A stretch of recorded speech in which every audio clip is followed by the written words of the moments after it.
It's not the walls that make a prison dangerous, it's what happens inside them.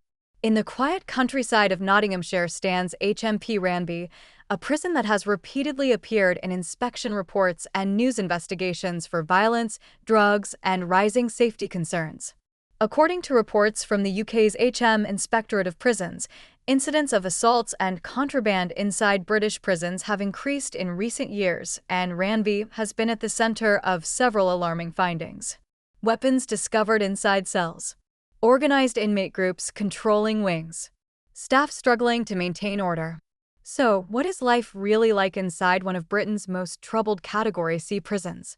Tonight, we're taking you inside HMP Ranby, a place where rules exist on paper, but survival often depends on something else entirely. If you enjoy real investigative crime documentaries, make sure you like this video and subscribe to the channel. Because what happens behind these prison walls rarely reaches the outside world. From the outside, HMP Ranby does not look like the kind of place that makes national headlines. It sits quietly in the countryside near Retford in Nottinghamshire, surrounded by farmland, hedgerows, and narrow rural roads. The landscape is calm. Fields stretch across the horizon. It almost looks peaceful. But behind the high fences and security gates is a prison that has repeatedly appeared in government inspections and media reports for the wrong reasons. HMP Ranby is classified as a Category C prison. In the United Kingdom's prison system, Category C facilities hold prisoners who cannot be trusted in open conditions, but are considered unlikely to attempt escape. In theory, that classification suggests a controlled environment. But reality has often been more complicated. The prison first opened in the early 1970s as part of the UK government's expansion of correctional facilities. Over time, it grew into a large institution capable of housing more than 1,000 inmates. Many prisoners transferred to Ranby arrive from higher security facilities after their risk levels are reassessed. Others are serving long sentences for serious crimes including armed robbery, drug trafficking, violent offenses, and organized crime. The goal of a Category C prison is supposed to be preparation. Preparation for eventual release. Rehabilitation. Education. Work programs. But according to multiple inspection reports from Inspectorate of Prisons, the reality at Ranby has often been troubled. One inspection report published in recent years described levels of violence that inspectors considered concerning. Assaults between inmates had increased. Incidents involving improvised weapons had been recorded. Drug use inside the prison had also become a serious problem. These findings were echoed in media investigations. News outlets including the BBC and The Guardian reported on incidents involving contraband, violence, and safety concerns raised by both staff and inmates. None of this is unique to one prison. Across the United Kingdom, the prison system has faced rising challenges over the past decade. But Ranby became one of the institutions frequently mentioned in those discussions. And for the officers working inside, the problems were impossible to ignore. One former prison officer, speaking anonymously to journalists in a report cited by British media, described the atmosphere on certain wings. "You walk onto the landing and you can feel the tension immediately," the officer reportedly said. "It only takes one moment for things to go wrong." Inside the prison, life follows a structured routine. Wake-up call, roll checks, breakfast distribution, work assignments, education programs, exercise periods, lockup. But structure does not always guarantee control. Contraband has been one of the most persistent challenges. According to reports by Inspectorate of Prisons, illegal substances have entered multiple UK prisons through various methods. Some are smuggled during visits. Others are thrown over prison walls. In recent years, authorities have also reported drones being used to deliver packages into prison yards. These deliveries sometimes contain drugs, mobile phones, or other prohibited items. The presence of drugs inside prisons has created additional problems: debts, extortion, violence between inmates, and sometimes attacks on staff. At Ranby, inspectors have repeatedly warned that drug use was contributing to instability on certain wings. Synthetic drugs, particularly substances known as spice, have been a major concern in British prisons. According to public health reports and prison inspections, spice can cause unpredictable behavior, including aggression, collapse, and severe health complications. Inmates under the influence have sometimes required emergency medical treatment. Prison staff must deal with these situations daily. And the challenge extends beyond drugs. Mobile phones have become another major issue. Phones allow inmates to continue criminal activity from inside prison walls. They can coordinate drug trafficking, intimidation, and fraud schemes while technically incarcerated. Authorities across the UK have launched operations to intercept contraband deliveries, but the problem remains persistent. And inside Ranby, those realities shape daily life. Consider the case of a prisoner we will call Daniel Cross, a composite character based on multiple cases described in inspection reports and investigative journalism. Cross arrived at Ranby after serving several years in a higher security facility. His conviction involved armed robbery connected to organized criminal activity. According to sentencing remarks reported in court coverage, the robbery involved threats and violence, but did not result in fatalities. After several years behind bars, prison authorities transferred him to Ranby. On paper, that transfer represented progress. Category C status suggested a step closer to rehabilitation. But the environment he entered was far from calm. Cross quickly learned that prison life operates under two different systems: the official system run by the prison administration, and the unofficial system run by the inmates themselves. On some wings, prisoner hierarchies form naturally. Certain individuals gain influence through reputation, connections, or control of contraband. Others become targets. Debts over drugs or tobacco can escalate quickly. Arguments can turn violent. Prison officers patrol the wings, but maintaining order among hundreds of inmates is a constant challenge.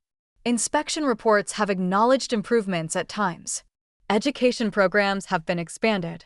Work opportunities have increased. But inspectors have also repeatedly warned that safety concerns remain. One report from HM Inspectorate of Prisons noted that while staff were working to improve conditions, levels of violence remained higher than inspectors considered acceptable. For inmates like Cross, the first weeks at Ranby were about learning the rules. Not the written rules posted on notice boards. The unwritten ones. Who controls which wing? Who to avoid? Who to trust? And most importantly, how to survive without becoming a target. Because inside a prison like Ranby, reputation spreads quickly. A single mistake can change everything. And once your name begins circulating across the wings, it rarely disappears. But Cross would soon discover that survival at Ranby required more than keeping a low profile. Because one night, an incident would occur that exposed just how fragile order inside the prison really was. An incident that investigators would later examine closely. An incident that would reveal a deeper problem growing inside the walls of HMP Ranby. And by the time the alarm was raised, it was already too late to stop it. On paper, life inside HMP Ranby follows a strict routine. Every hour is scheduled. Every movement is monitored. Every prisoner is assigned a place. But anyone who has worked inside a large prison will tell you something important. Schedules control the day. They do not always control the night. And at HMP Ranby, some wings developed reputations that went far beyond ordinary prison life. One of those wings was known among prisoners and staff simply as C Wing.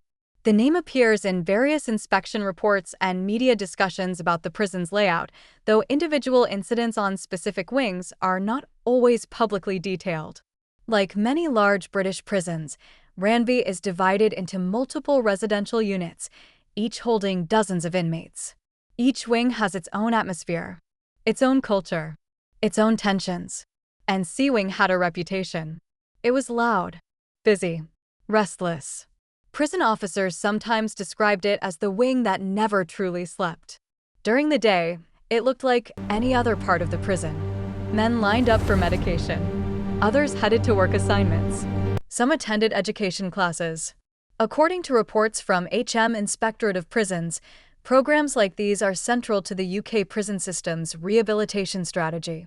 Prisoners are encouraged to participate in training programs, literacy classes, and employment opportunities that may help them after release. In theory, these programs reduce reoffending. But participation varies. Some inmates take advantage of the opportunities. Others see prison life differently. And on certain wings, an entirely different economy begins to develop. One based on contraband, drugs, mobile phones, and the quiet trade that happens when hundreds of men live behind locked doors. Daniel Cross noticed it during his second week. It started with whispers. In prison, whispers travel faster than announcements. One inmate mentioned that phones were circulating. Another hinted that drugs had arrived overnight. A third warned that debts were building up between prisoners. None of this appeared in official reports at the time. But later inspection findings and news investigations would confirm that contraband had become a growing issue inside several UK prisons, including Ranby. One of the biggest problems involved synthetic drugs known as spice. Spice is not a single substance. It's a group of synthetic chemicals sprayed onto plant material and smoked. According to public health warnings issued in the United Kingdom, the drug can cause unpredictable reactions. Users have collapsed without warning. Others have displayed aggressive or disoriented behavior. Prison staff across the UK have reported incidents where inmates required urgent medical attention after using the substance. At Ranby, inspectors from Inspectorate of Prisons warned that drugs were contributing to instability inside the prison. But drugs alone were not the only issue. Mobile phones had become almost as valuable as currency. Phones allowed prisoners to maintain contact with the outside world. Sometimes that contact involved family members, but sometimes it involved criminal networks. Law enforcement agencies in the UK have documented cases where organized crime groups continued operations from inside prison using smuggled phones. Drug distribution, fraud schemes, intimidation of witnesses. These activities are illegal and actively investigated by authorities. But preventing phones from entering prison facilities has proven difficult. Packages are thrown over walls. Drones drop supplies into yards.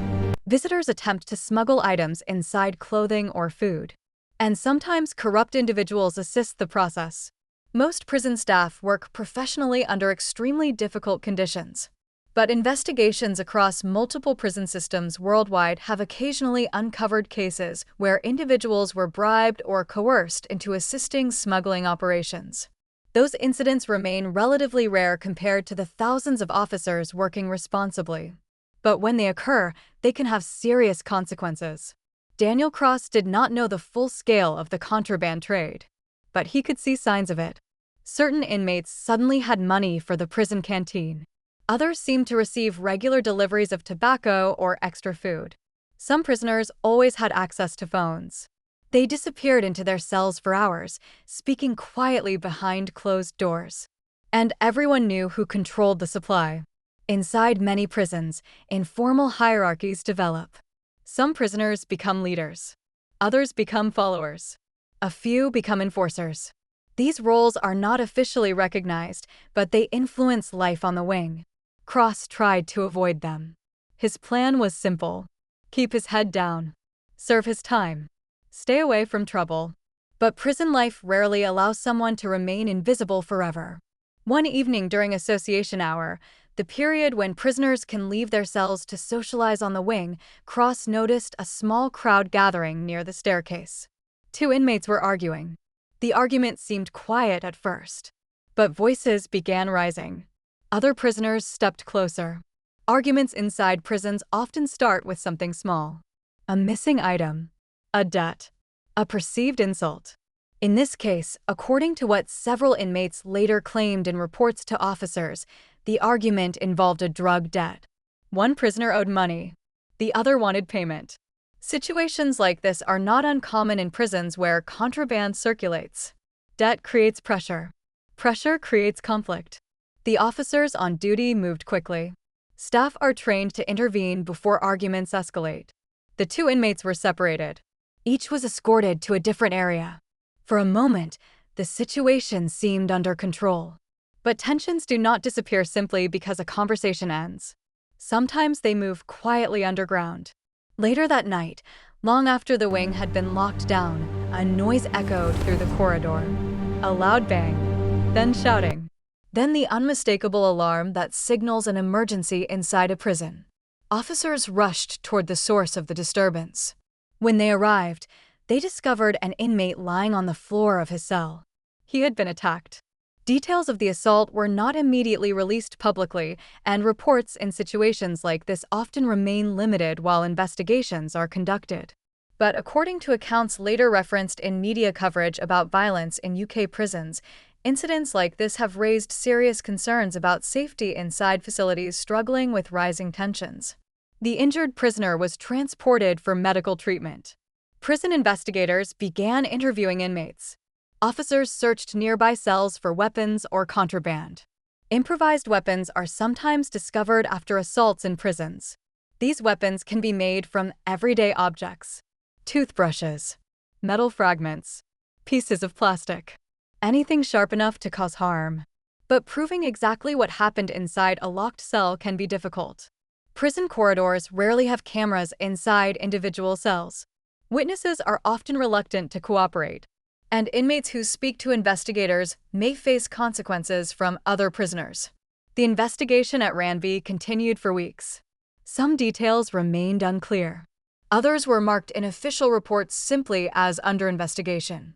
But one fact was certain. The assault exposed something prison inspectors had been warning about for years. Violence inside the facility had reached worrying levels. For inmates like Daniel Cross, the message was clear. The prison might be categorized as Category C. But labels did not guarantee safety. Behind locked doors, another system was operating. One driven by reputation, debt, and control. And if Cross wanted to survive the rest of his sentence at Ranby, he would have to learn the rules of that system very quickly.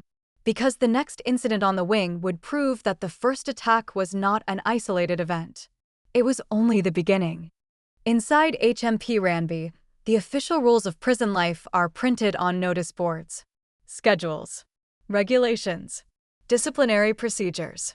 But behind those official rules, another system quietly operates. An economy, not run by the prison administration, run by the prisoners themselves.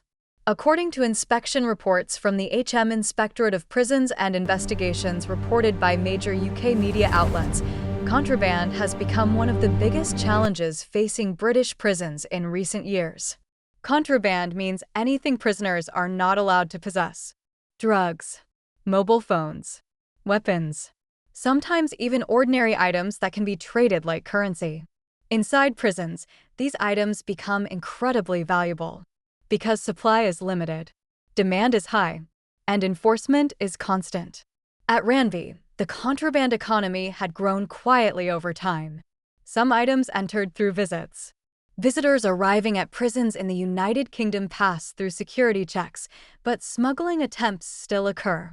In some cases documented in court records, individuals have attempted to conceal drugs or phones in clothing, food, or personal belongings.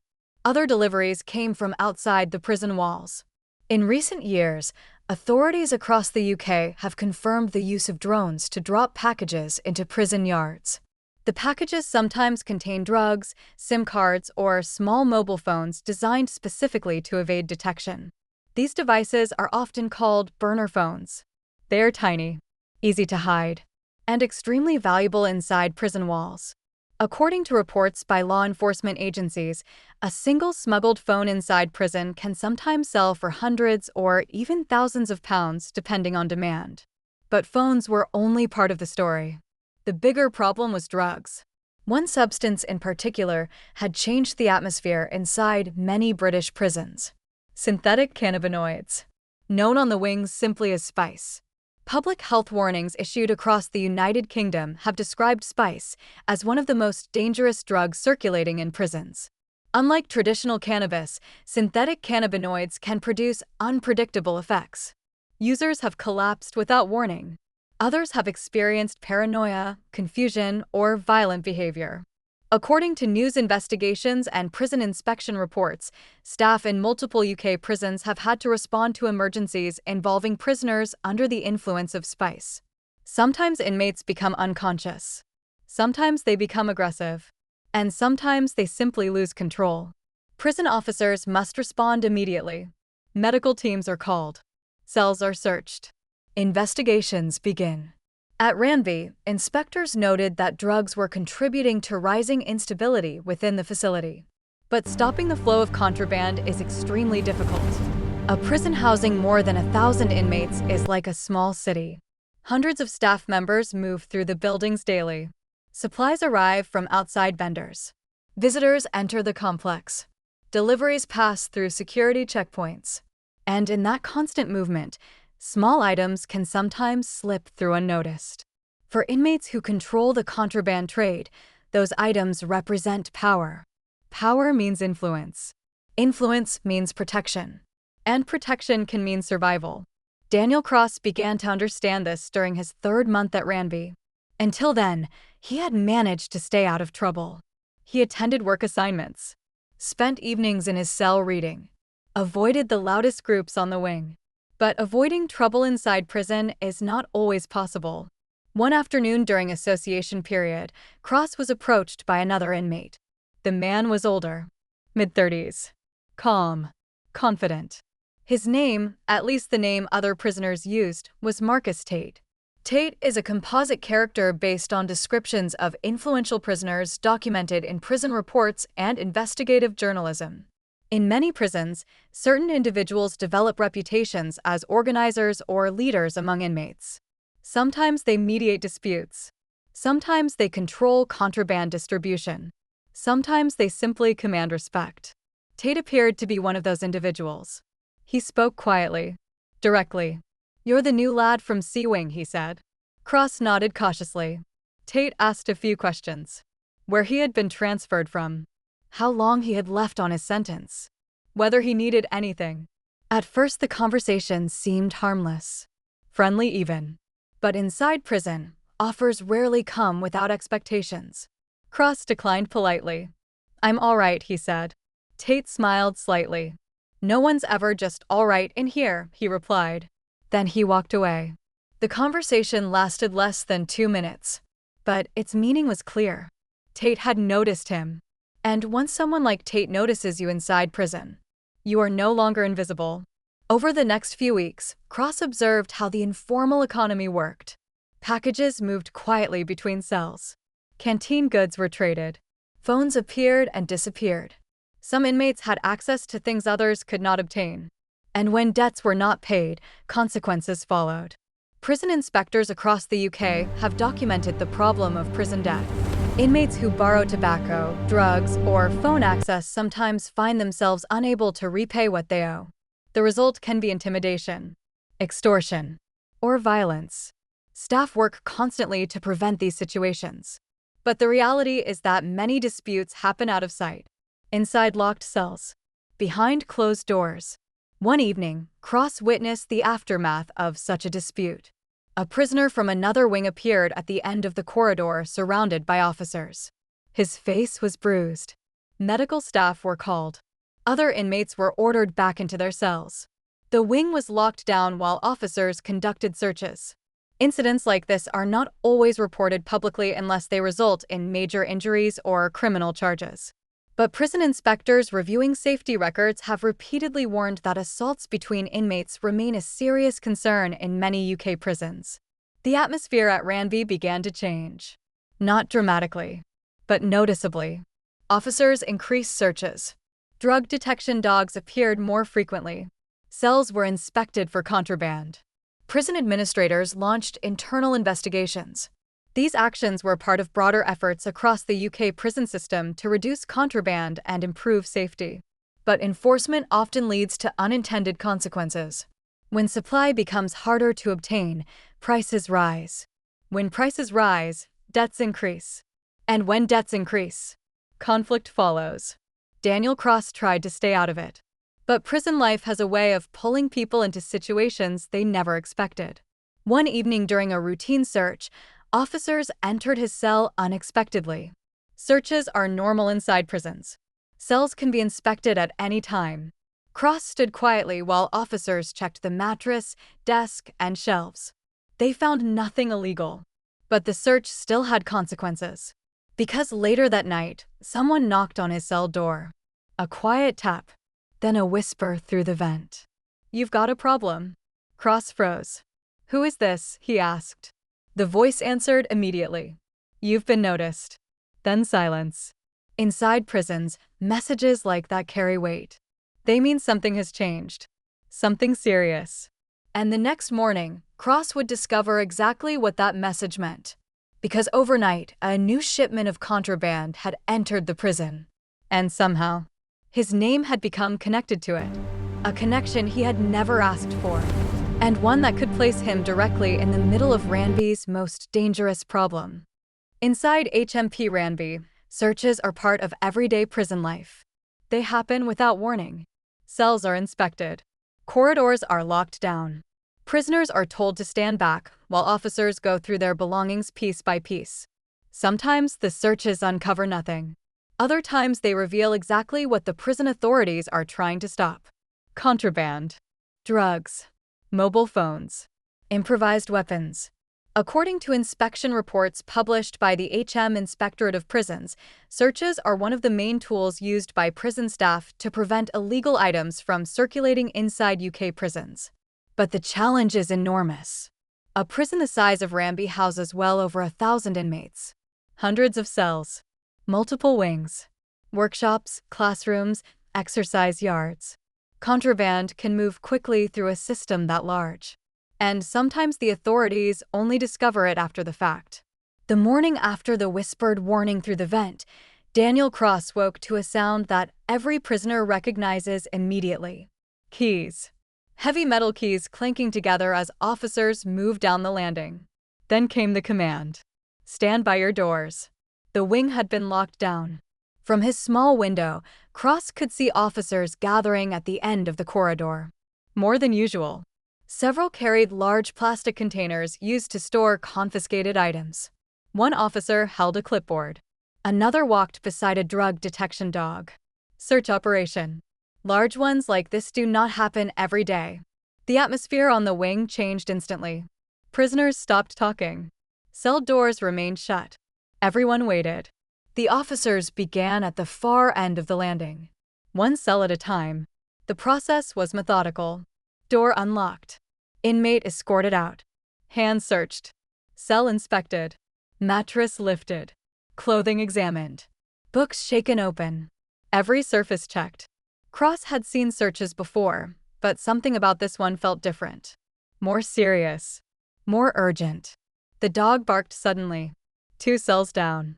Officers moved quickly. A package had been discovered hidden inside the ventilation duct. Small. Wrapped in plastic. Inside were several tiny mobile phones and packets of what investigators suspected to be synthetic drugs. Items like these appear frequently in prison seizures across the United Kingdom. According to law enforcement reports cited in British media coverage, the value of contraband inside prison can be dramatically higher than outside. A phone that costs £30 on the outside might sell for hundreds inside. A small packet of drugs can create debts that last months. The discovery confirmed what prison staff had suspected. A new shipment had entered the wing. But the question investigators needed to answer was simple. Who brought it in? And who is supposed to receive it? The search continued. Cell after cell. Officers wrote notes on their clipboards. Additional packages were discovered. Some hidden behind loose panels. Others taped beneath furniture. The dog signaled repeatedly. Every discovery made the situation more serious. Because when contraband arrives in large quantities, it rarely belongs to just one person. It usually indicates a network. Inside prisons, networks can form quickly.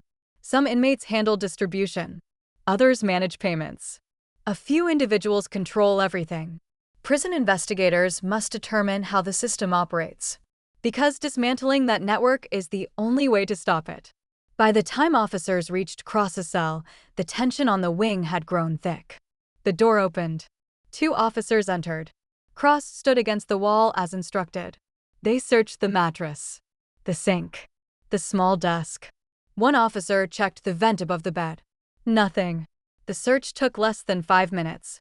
When they finished, the officer wrote something on the clipboard. Then they left. Cross exhaled slowly. For a moment, he thought the situation had passed. But prison investigations do not end when the search ends. In many cases, the search is only the beginning. Later that afternoon, Cross's name appeared on a list.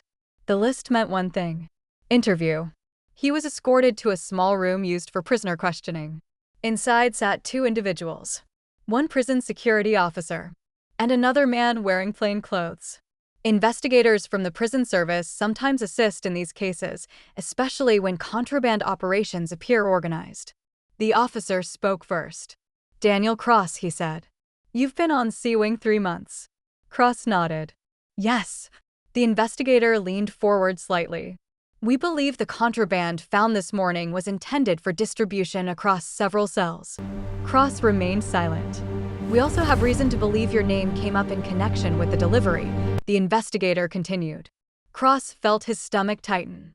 He had never touched the packages, never handled the phones. But inside prison, association can be enough to draw suspicion.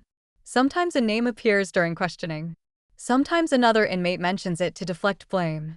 Sometimes investigators follow patterns of communication. Cross spoke carefully. "I don't know anything about it." The officer watched him closely. "Are you sure?" "Yes." The room stayed silent for several seconds. The investigator wrote something in his notebook. Then he looked up again. "You've had contact with Marcus Tate." It was not a question. Cross hesitated. "A few conversations." The officer nodded slowly. "That's what we thought." Marcus Tate. The man who had approached him weeks earlier. The man who seemed to command quiet respect across the wing. If investigators were mentioning his name, the situation was more serious than Cross had imagined. Because inside prison, certain names carry weight. And when those names appear during investigations, the consequences can reach far beyond one wing.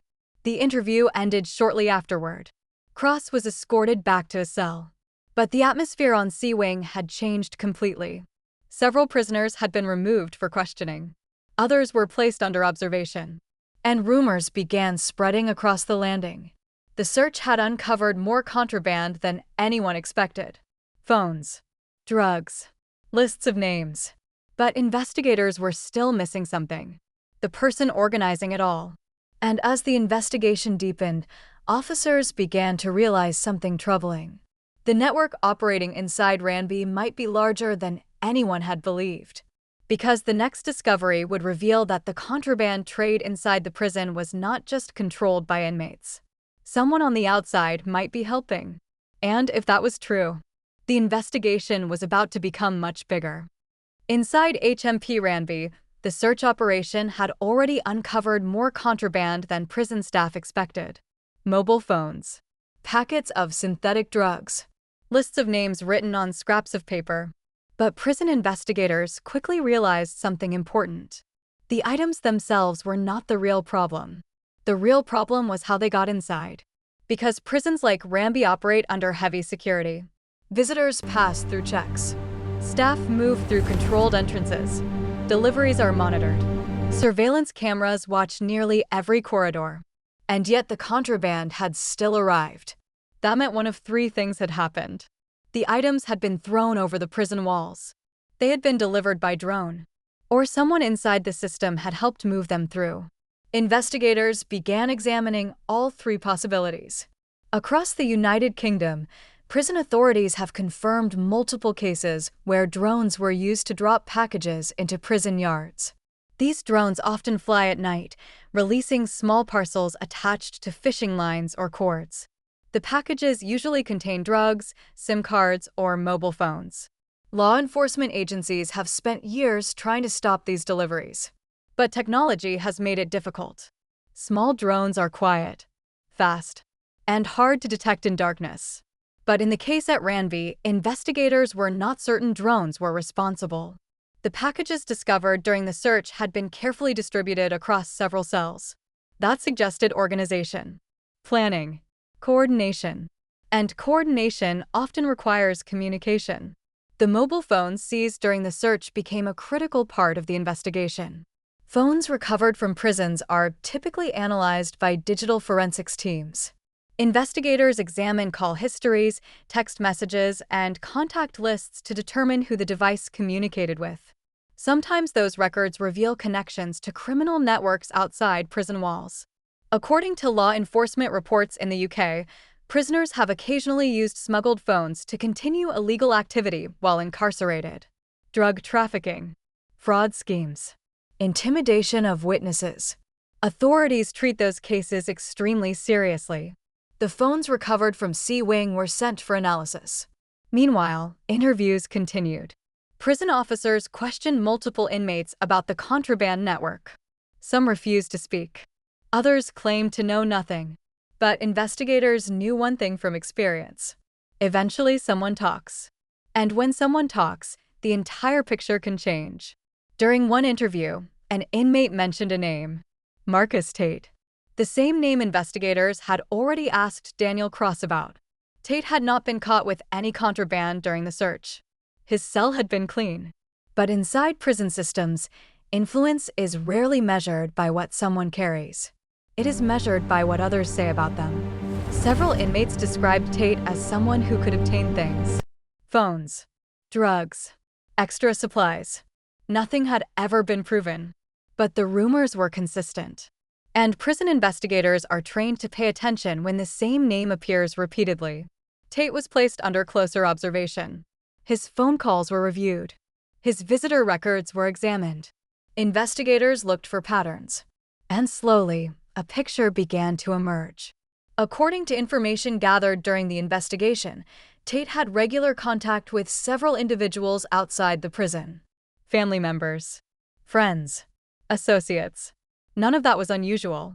Prisoners are allowed to maintain contact with approved individuals. But the frequency of communication raised questions, especially when investigators compared the timing of certain calls with the arrival of contraband inside the prison. Those connections were marked in the investigation file. But proving involvement required more than suspicion. Authorities needed evidence. And evidence inside prison walls can be difficult to obtain, because inmates understand the risks of speaking openly.